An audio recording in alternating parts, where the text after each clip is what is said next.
Welcome to Tummy Tuck Talk. Today's episode dives deep into a topic that is both exciting and scary, but then also even frustrating for many post-op patients, and that is getting cleared to work out again.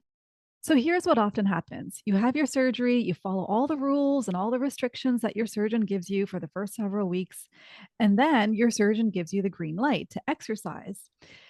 Yet the advice they give is kind of vague. They say something like, listen to your body. This is the only rule really that you have to follow, other than to try to just get back to it slowly. So, in theory, it sounds simple, right? You're just going to go back in, you're going to listen to your body. But as you're soon going to discover in this podcast episode, it isn't that simple. In reality, relying solely on listening to your body after tummy tuck can actually be confusing and even counterproductive. The thing is, your body is healing in ways that are very unfamiliar, especially if you haven't undergone a major operation like this. So you're going to be experiencing different sensations and swelling and pain. And so what you're feeling doesn't always line up with what's happening on the inside. And sometimes what you're experiencing on the outside is even more of an exaggeration of what's happening on the inside. So things don't always match up. So, anyways, that's why today we are breaking down why this advice of just listening to your body falls short. And we're going to give you practical tools to navigate your recovery with confidence. We're going to share tips for interpreting what your body is telling you, examples of how to safely ease back into exercise, and why having a clear plan is key. If you ever felt unsure about whether you're doing too much or not enough after surgery, this is the episode for you. So let's dive in. Hi, I'm Lisa Ryan, a CrossFit trainer, pregnancy and postpartum athleticism coach, and a former tummy tuck patient. And I'm Munira Hudani, a physiotherapist with a specialized interest in diastasis rectus abdominis and post-op recovery. Together, we are bringing you the first podcast specifically on tummy tucks that takes you beyond the surgery table, giving you the real, unfiltered truth about tummy tuck recovery, rehab, and returning to fitness with confidence. Before we dive in, just a quick reminder. This podcast is for informational purposes only and does not replace medical advice. Always consult with your healthcare provider for personalized guidance. We are here to break down what no one else is talking about, from navigating the highs and lows of recovery to practical tips for healing, movement, and feeling like yourself again. So, whether you're preparing for surgery or are deep in recovery, we've got you covered. This is Tummy Tuck Talk.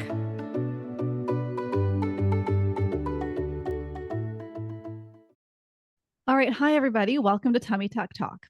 If you are just joining us for the first time, we're so glad you're here. And if you've been following along with us for a while now, well, welcome back.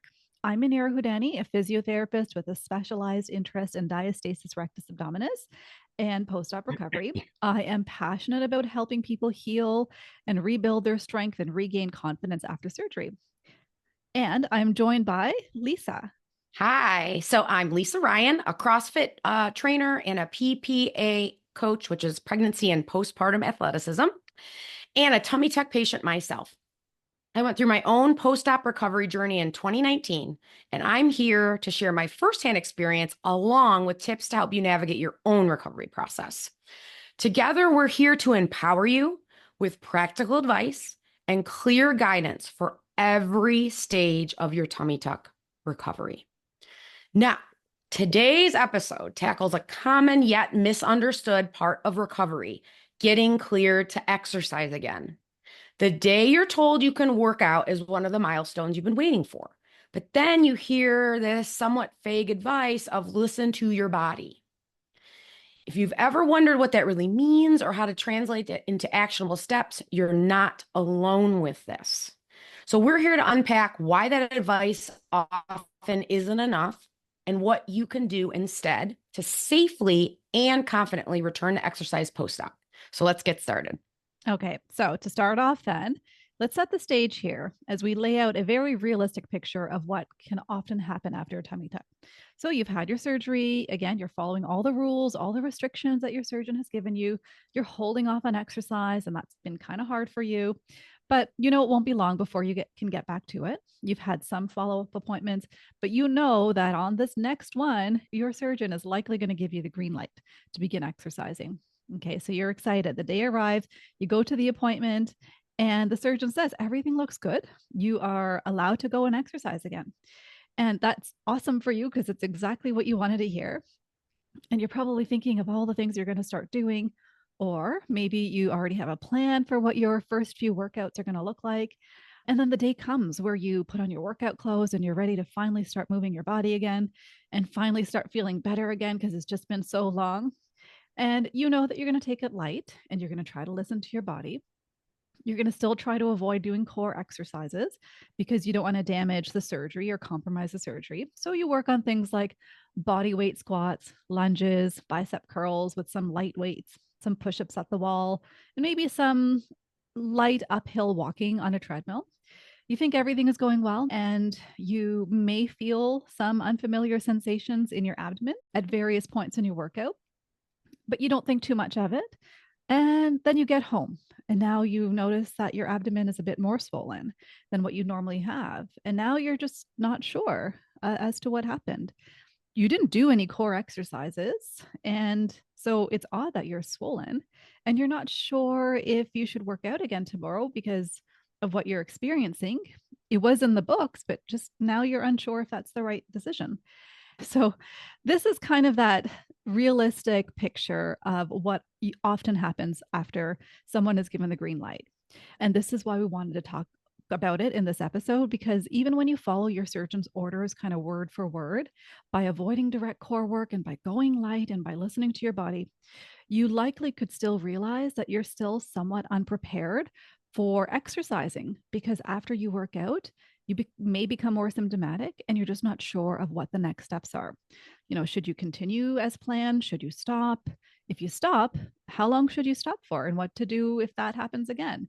Again, it leaves you questioning if you accidentally did the wrong thing, if the exercises were too much for you, even though they felt fine and they didn't feel hard.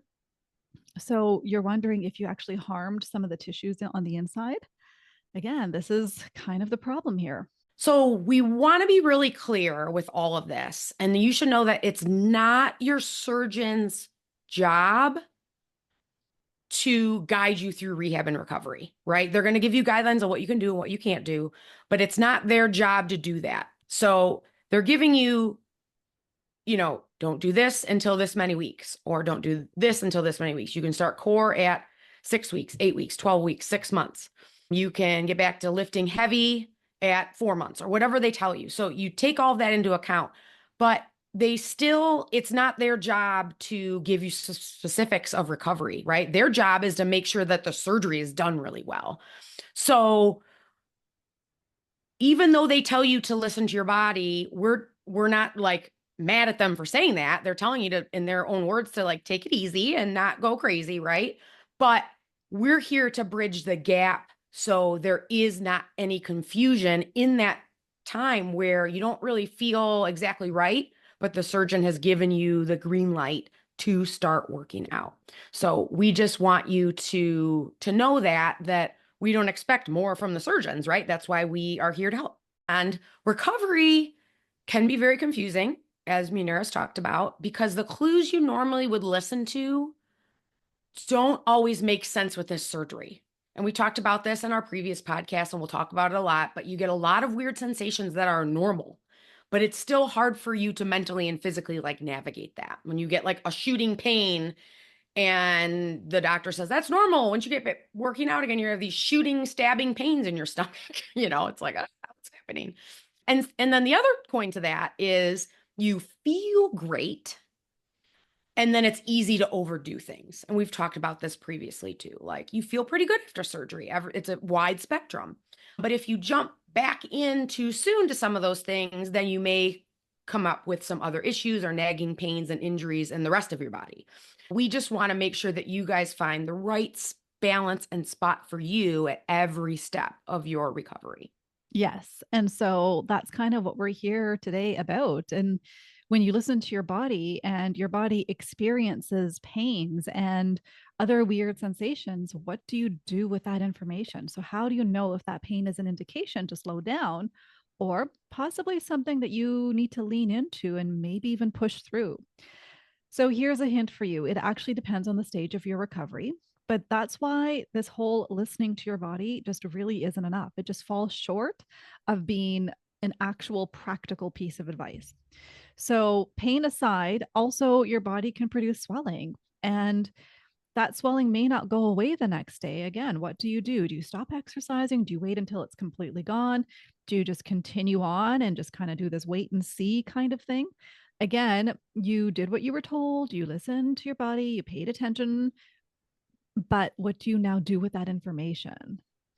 Yeah, I had really interesting things with my swelling. So I was a person that swelled well over a year, which can happen. Doesn't happen to everybody. But even around the mark where I started working out a little bit more around 4 months and then 6 months, I would track like how swollen am I after the workout? What am I like before the workout? And there were days like sometimes my rest days where I didn't work out or I'd only go for a walk or something like that. I'd be more swollen than the days I worked out. And then there'd be other workout days where I'd be way more swollen when I worked out that day. So there wasn't always a rhyme or reason to it, which was very hard for me to deal with because I like to have order and a plan and linear healing and all of that stuff, right? And it just doesn't work like that. And so that's why the listening to your body is tough because it's like if you're saying, "Oh, I'm more swollen, maybe I did too much." Well, maybe you didn't do too much. Maybe that's just the ebbs and flows of how your body's healing. So that's what is just so important that we want to bring that attention to you so you can understand that and feel a little bit more in control and knowing what to expect during your recovery journey.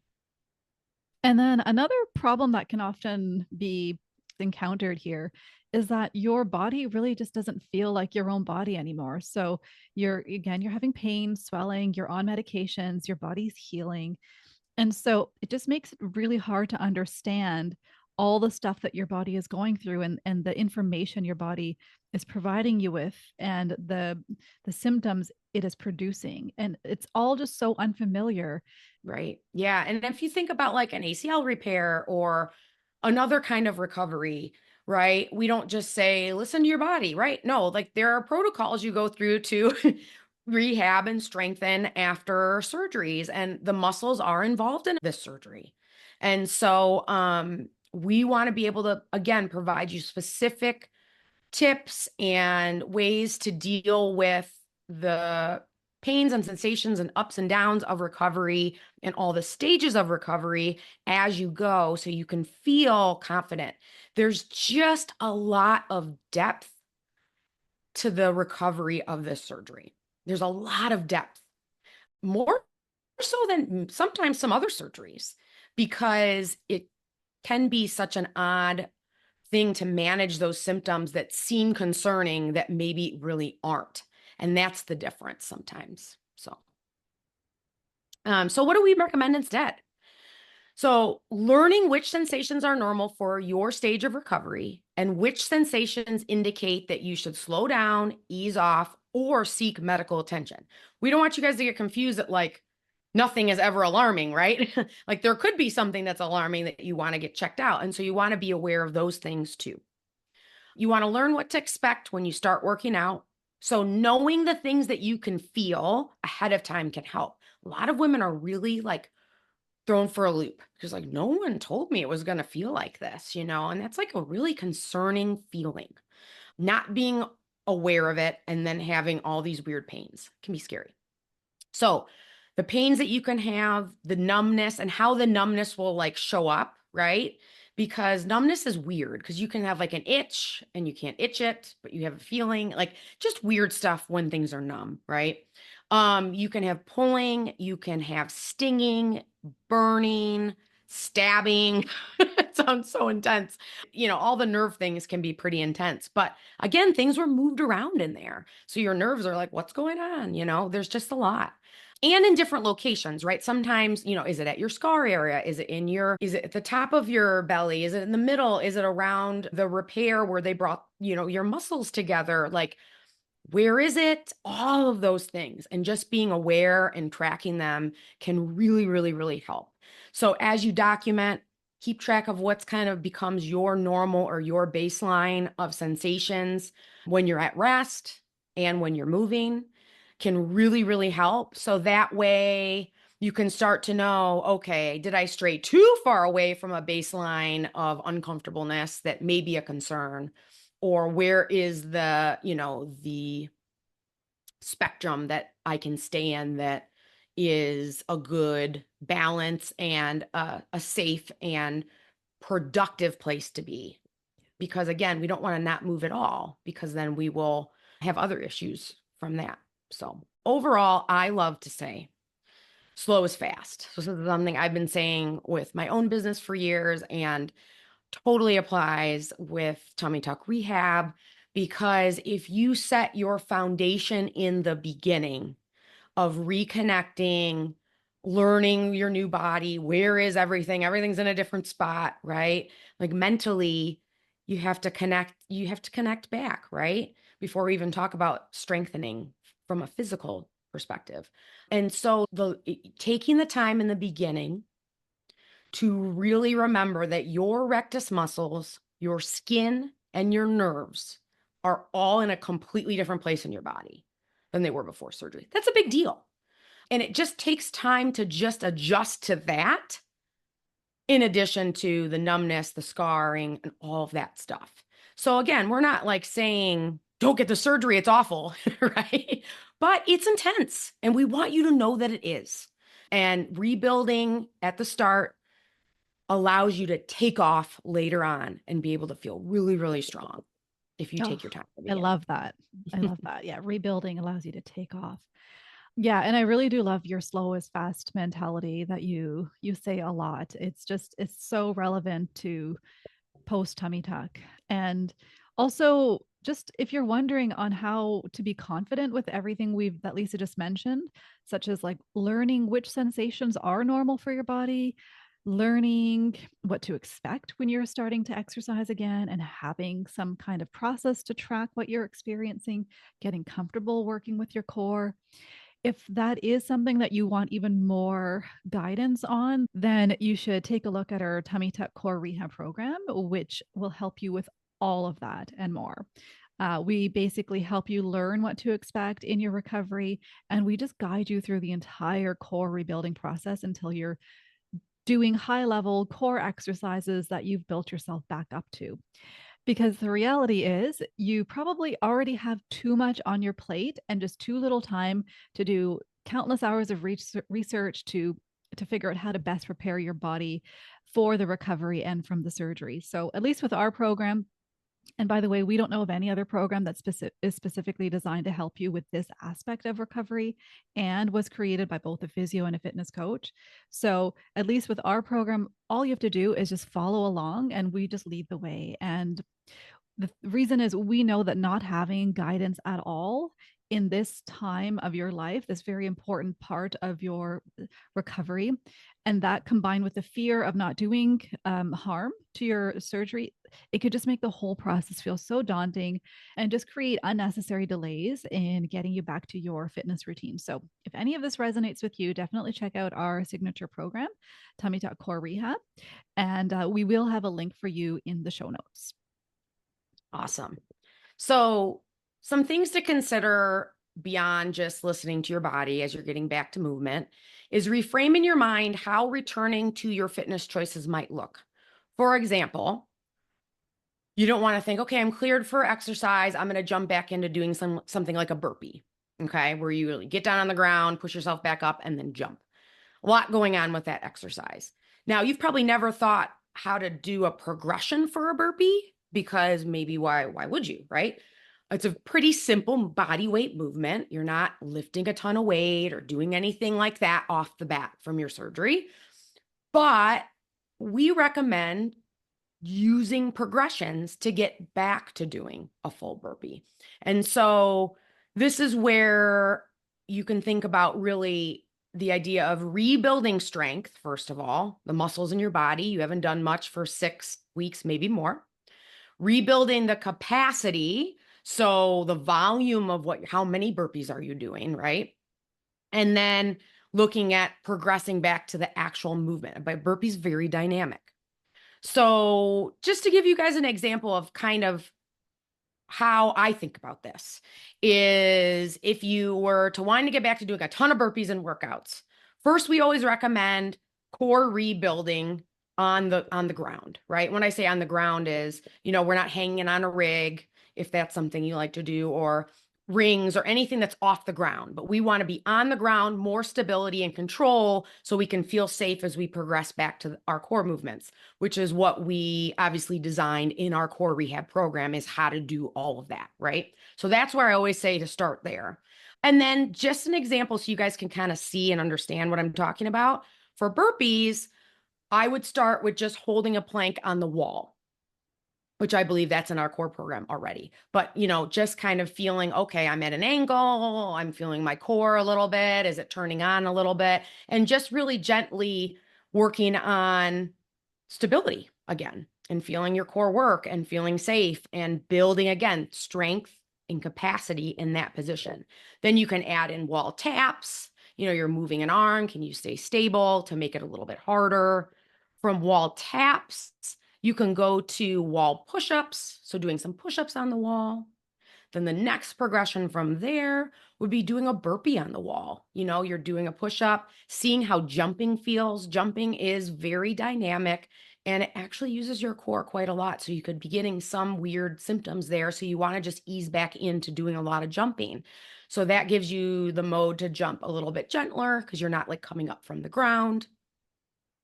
Also with jumping, you can work on really absorbing the weight, toe ball heel, and just working a little gentler than you would than just flailing around doing a normal burpee, right? From there, you can have even more progressions. This is what's so fun for me, is to really get creative with this, is you can do a burpee on the ground, but actually put your knees on a pillow or an ab mat or something. So you're taking a little bit of that pressure away when you're going on the ground, because you're kind of getting in a full plank on the ground, right? When you get down on the ground. But if your knees are there, again, that's just a little bit less strain on your core. So you can kind of go down on your knees and then get up one leg, the other leg, take your time, slow it down, see how the jump feels. And then obviously from there, getting back to full burpees. Now, that sounds like a lot of stuff, but I love it because it is mentally, you're gaining your confidence, and physically, you're slowly rebuilding your strength, your volumes, your capacity. It also gives you a chance to assess your symptoms, like we talked about. Assess all the things going on and seeing, how am I feeling? Should I try this again and see if it hurts less, or does it keep hurting more? It's probably maybe not time to progress to the next thing just yet. I'm going to spend some time working here until it starts to feel better. So again, not everybody needs to go through every single one of those progressions before they do a burpee. But I think it's important for everyone to have that information, because something like that can really help people make a very smooth recovery with less setbacks on the way to the end game of whatever thing you want to do. In this example, it's a burpee, but that goes for any kind of movement that you're getting back to after surgery. You can also take that and just generalize that concept of just sort of breaking everything down into little steps Yep. and little progressions. And that can just be applied across the board, just in case you're confused on how to get back in. You could just take whatever you used to do, but break it down and bring it down to the most basic version of that and start there. And if you're not sure of how to start, what is that initial starting point? We go through all of that in our program. So you don't have to worry if you follow the program, since we kind of lay it all out for you. The benefit from having a physio, in addition to a fitness professional joined together to create the program, is that we've taken the process and made it a continuous one for you. So we've laid the groundwork for all the beginner level exercises, and then we progress you gradually, and then you become stronger, and then we progress those exercises, and then you become even stronger. And then now, before you know it, you're doing like really high level, intense core strengthening exercises. And often what we hear for people who are already quite physically active before the surgery, and even for those who don't necessarily have a very specific fitness regimen, is that they are doing exercises as in this program that they've never done before, or they didn't realize they could do, or that they had the strength to do. So you actually can feel even more strong than you did before simply by going through the Tummy Tuck Core Rehab program, because we just show you how to get there and how to do it. But just kind of bringing it back to how you might feel and what to do with the information that your body is producing and what that means. Unfortunately, it's not always clear cut, because again, how you feel physically isn't really an indication of what's happening at the level of your tissues and what your tissues are ready for. So you could feel great and not have any pain, and this might lead you to conclude that you're ready to do anything, that you can go and do some exercises, and maybe you might do too much because you actually feel fine. So we don't recommend, obviously, that you do that. We, especially for the high level, high intensity, high load exercises like running and jumping and anything high impact where your feet are lifting off the ground and coming down, um, definitely wait 5 to 6 months post-op before doing those sorts of things. But there's so much you can do to prep your body for those kinds of loads. And then beyond just the physical, again, how you feel mentally isn't a sign either of what your tissues are ready for. And what I mean by this is you could be feeling great. You could be feeling very motivated and excited to exercise again. And this might be potentially clouding or overriding what you're actually feeling physically in your body. Or if you're not feeling anything out of the ordinary in your body, again, it could lead you to push yourself a bit too quickly. So that's one scenario. And another one, in terms of how you feel mentally, isn't a sign of what your tissues are ready for. You could feel nervous, afraid, anxious, and you could be holding off on exercises because of that fear. So here is a scenario where it actually might be necessary to start exercising just to kind of get over that hump. So, yeah, there's just a lot to consider. There's a lot of nuance here, but yeah, there's just more considerations than just listening to your body. Yeah, absolutely. That was great. And I think, if you look at something like jumping, you were talking about, you kind of more dynamic stuff. There's a lot that can go along with that, where it can kind of be surprising that you're having like weird pains and things. You're like, what the heck's going on? Like, I'm not doing a sit-up, but it may throw you for a surprise. And we talk a lot about like just desensitizing that movement. I know I had to go through this a lot with myself in just getting back to different movements. Like I just get the burning, and I know it was like normal, but I didn't like it. I didn't want to feel it. I couldn't move normal having that kind of feeling. And so I found there's some things that you can do. Like you can change how quickly you're jumping. You can jump with your hands on your belly. Sometimes if you're just touching your stomach, it can help so much when sensations like they'll just go away. Sometimes if you just jump a few more times, it'll just go away from the repetition of it, where all of a sudden your body's like, oh, I'm okay. All right. There's nothing bad going on. I'm all right. And then you just kind of keep jumping and the sensations go away. Sometimes you need to kind of adjust how high you're jumping or how far you're jumping. So go little bitty bits, like those progressions we talked about. Wearing some light compression when you're working out can help as well. I know I did that for a while, and then I finally had to just at one point I was like, okay, I just need to get rid of this, right? Because it's just like that. Oh, I need it.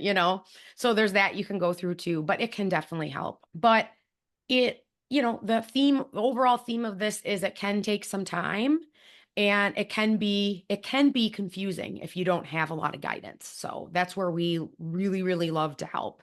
And you kind of have to use your own self as a test case when you're doing whatever you're doing, and you kind of have to test and retest, because you don't want to try something one time and be like, oh, this doesn't feel good. It hurts. I'm not doing it. Right. Sometimes if it's really bad, then you want to listen to that and be like, it is not time to do this. So we're not telling you to ignore a main, like, red flag or something. Right. But I'm just talking about in general, if you're a little uncomfortable, don't just write it off like, oh, can't do it. Mm-hmm. Test and retest, try, making some of the adjustments I just talked about, and then see if you can get that to feel better. So, all right. So let's leave you with a few quick takeaways, guys. While listening to your body, it sounds like solid advice. It simply isn't enough when recovering from a tummy tuck. Your body is healing in ways that may feel unfamiliar, and without a roadmap, it's hard to know what those sensations mean or how the heck to respond to them. So instead, equip yourself with knowledge about what's normal at each stage of recovery. Track your symptoms to identify patterns and progressions. Rebuild your strength gradually, slow is fast, starting with foundational movements that reconnect you to your core. And most importantly, have a plan for scaling your workouts so you're progressing safely without overdoing it. If you're feeling unsure about where to start, our Tummy Tuck Core Rehab program has you covered. It's designed to help you step by step from the early post-op days all the way through to high-level core exercises that Munira talked about that are really, really challenging. You'll get the support you need to feel confident, strong, and you'll be fully recovered. Check out the link in our show notes to learn more. Thanks for joining us today. We hope you found today's episode helpful. And as always, thank you for letting us be a part of your journey. See you next time. All right. As you can see, simply listening to your body isn't enough after a tummy tuck. Your body is healing in ways that are unfamiliar, and without a plan or guidance, it's easy to feel confused or even discouraged. But here's the good news. You don't have to figure it all out on your own. By understanding what to expect at each stage of recovery, learning how to interpret your body's signals, and following a structured approach to rebuilding strength, you can set yourself up for a smoother and more confident return to exercise. And that's why we created resources like the Tummy Tuck Core Rehab Program to bridge the gap between surgery and getting back to all the activities you love. Remember, slow is fast.